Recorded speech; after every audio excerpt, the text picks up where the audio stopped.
Assalamu alaikum students. Here is Ms. Anika Saidzia from University of Education, Bank Road Campus, Lahore, and I am the principal teacher for this subject, Advanced Painting. And the course code of this subject is FINE 4134. First, we will see the course outline of this subject. First, there is introduction, then there will be looking back to the past, then there is monochromatic tonal painting, then there is importance of symbolic elements, where you can do the practical assignments on compositions. Then again there will be practical assignments on composition separately, and then there will be preliminary sketches you will do. Then there is painting on myself, and then you will make a master copy in which you will use mirror instead of a photograph.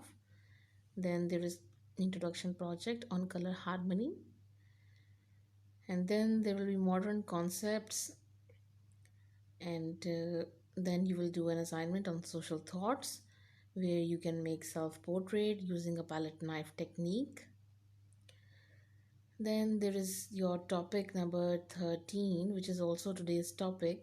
After World War II, reclined and foreshortened figure pose.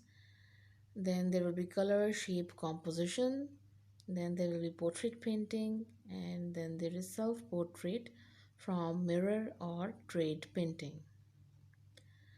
So today we are going to cover our lecture number 13, which is After World War II, Reclined and Foreshortened Figure Pose. So इस lecture में basically हम focus करेंगे that foreshortened figure poses कौन से होते हैं और reclined poses कौन से होते हैं, और World War II के बाद जो आर्टिस्ट हैं उनको आप go through करेंगे, और जिसमें हमें वर्ल्ड वॉर टू के बाद अगर हम जो आर्टिस्ट देखते हैं who were very famous, they are Jackson Pollock, Jean Defit, Jasper Johns, Yves Klein, Lucian Freud and David Hockney. So आपको नेम्स यहाँ आर्टिस्ट के बता दिए गए हैं, और इन आर्टिस्ट को आई होप कि आपने गो थ्रू भी किया होगा, because they are very famous. और आप डिफरेंट आर्ट मूवमेंट्स को अगर स्टडी करते हैं तो उसमें कहीं ना कहीं ये आर्टिस्ट आते हैं, बिकॉज ये जो हैं आर्टिस्ट ये आपके मॉडर्न आर्टिस्ट भी हैं जो मॉडर्न आर्ट में आ जाते हैं. सो इसमें से जो ल्यूकन फ्रेड हैं उनकी जो फिगर्स हैं, या जो उन्होंने आप कह सकते हो कि जो फिगरेटिव पेंटिंग की है, there you can see more reclined poses of nude females, and also you can see various foreshortened poses of his self portraits. So these are the artists जिनके आप paintings को go through कर सकते हैं.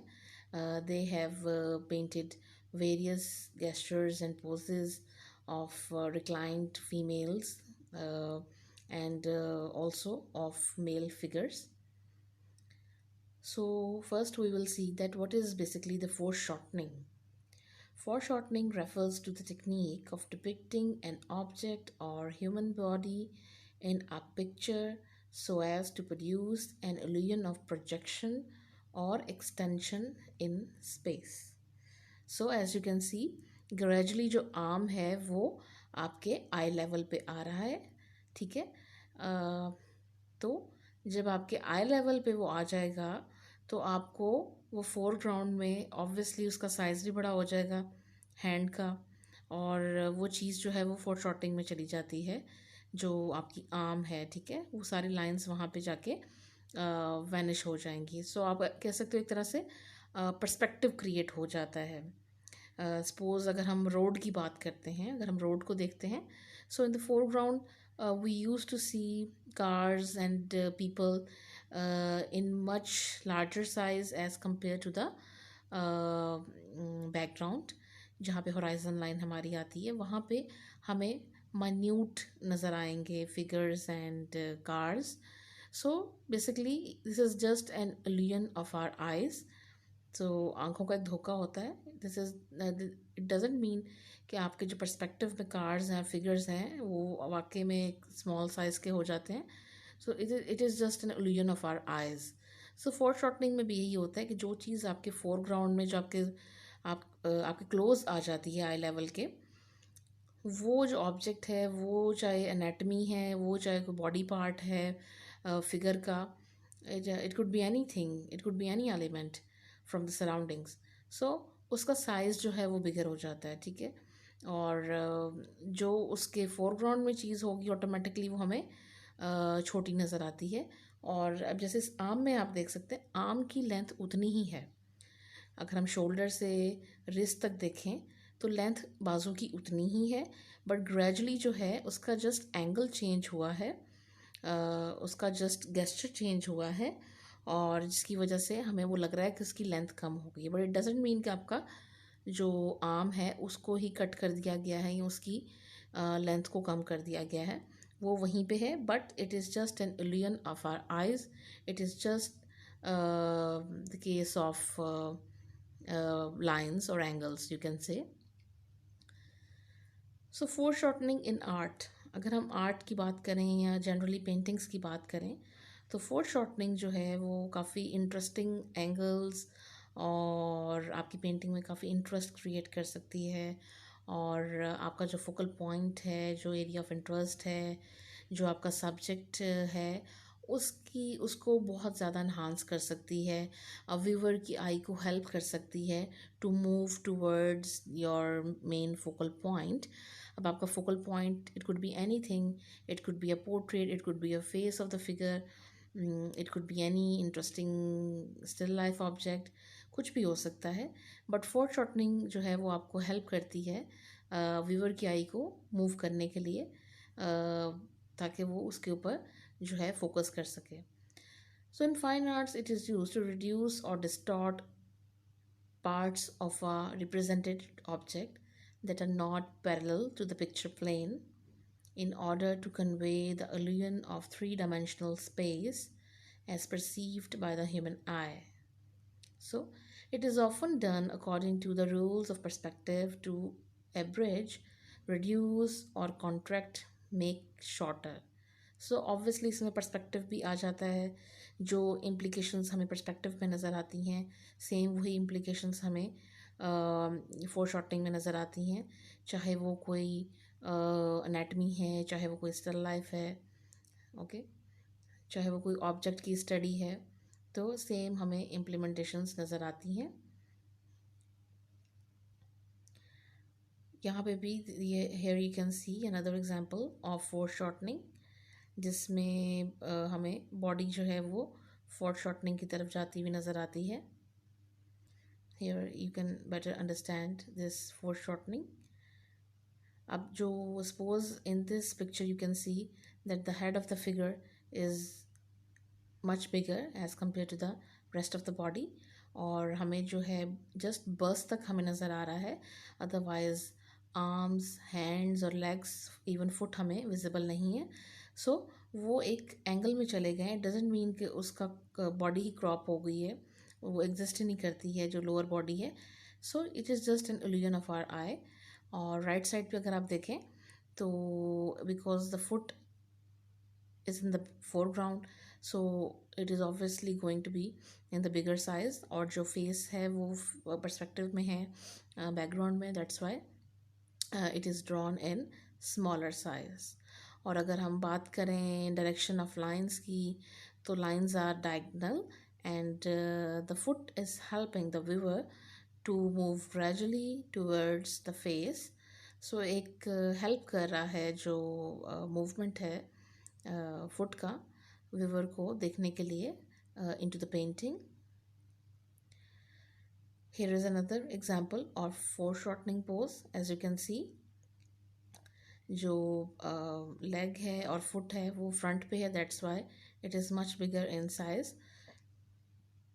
आप drawing में तो इसको एग्जैजुरेट करते ही हैं, बट इन कलर्स ऑल्सो अगर आप पेंट कर रहे हैं देन जो आपके फोरग्राउंड में चीज़ें होंगी उनको आप ज़्यादा शार्प कलर्स के साथ, उनकी लाइन ज़्यादा ऑब्वियस होंगी, और जो आपके पर्सपेक्टिव में बॉडी का पार्ट होगा, सपोज आपका फेस है, आपके शोल्डर्स हैं, तो आप उनको थोड़ा सबड्यूड टोन्स में रखेंगे ताकि एक पर्सपेक्टिव क्रिएट हो, जैसे आप लैंडस्केप को ट्रीट करते हैं जैसे आप पर्सपेक्टिव को ट्रीट करते हैं in any painting, in any still life.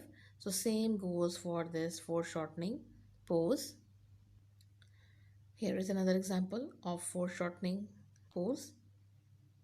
As you can see, जो फिगर का हैंड है और जो फिगर की आर्म है, अब ऐसा नहीं है कि आर्म उसकी क्रॉप होके छोटी हो गई है, वो उतनी ही लेंथ की है, but it is just the matter of angle. जिस एंगल से हम उसको देख रहे हैं तो हमें वो पर्सपेक्टिव में जाता हुआ लग रहा है.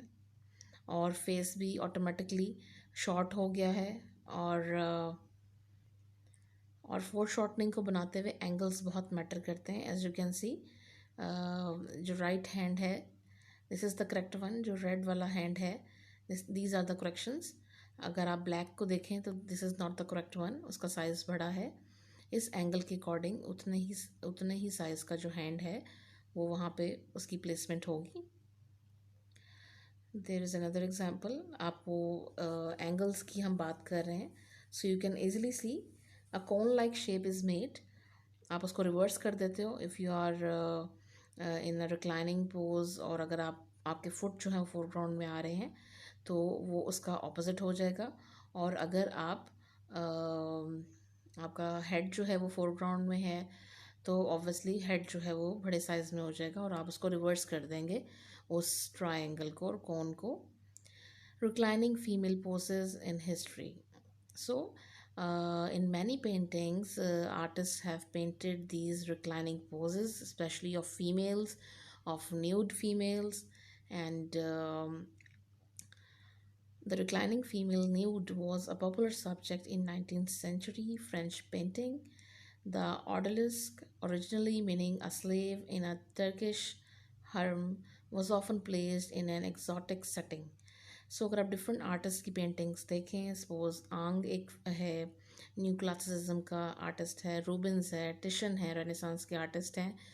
सो उन्होंने जो है वो रिक्लाइनिंग स्लेव्स, रिक्लाइनिंग ऑडलिस्ट जो हैं उनको पेंट किया है. और ये एक ट्रेंड था कि आप जो फीमेल्स को है वो रिक्लाइनिंग पोजेस में उसको कंसिडर किया जाता था as a symbol of beauty. तो जो आर्टिस्ट थे वो उसको इस तरह से पेंट करते थे. Hair is another example. इसमें भी आप देख सकते हैं कि एक रिक्लाइनिंग पोज हमें नज़र आ रहा है. और रिक्लाइनिंग पोज जो है वो कंसिडर किया जाता था कि अगर इस पोज में फ़ीमेल को बनाया जाए तो वो ज़्यादा एक ब्यूटिफाई उसको करता है, उसके करेक्टर को. Here is another example reclining pose की of male figure. As you can see, here is another example of reclining pose by Rahat Naveed Masood. As you can see, how you can utilize your reclining pose in any painting, in any composition. There is another reclining pose. It is not too much reclined, you can say, but to some extent it is reclining. Here is another example of reclining pose by Rahat Naveed Masood. As you can see, the horizontal composition. It is more complicated and more stretched reclined pose, as you can see. इसमें हमें थोड़ा सा four shortening का भी effect नज़र आ रहा है. और it is also reclined as well. Here is another reclining pose you can see. So that's how you can use reclining poses and foreshortening poses in your paintings to make it more to make them more interesting. Here is another reclining pose inspired by Buddhism. As you can see, the treatment of bun and the hollow in the background, it is inspired by the Buddhism. So this is the end of this lecture. I hope that you have completely understand that what foreshortening and what reclining poses are. Thank you.